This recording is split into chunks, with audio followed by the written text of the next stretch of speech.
Skinula je majka moja zlatni prsten s ruke svoje i prije no što oči sklopi prošaputa sine tvoje.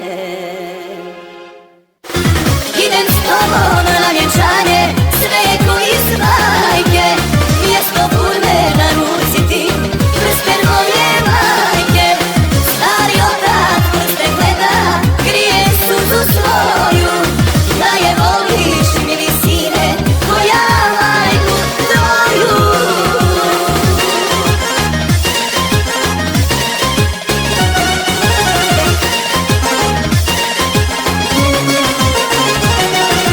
Znam da majko sretan bit ću,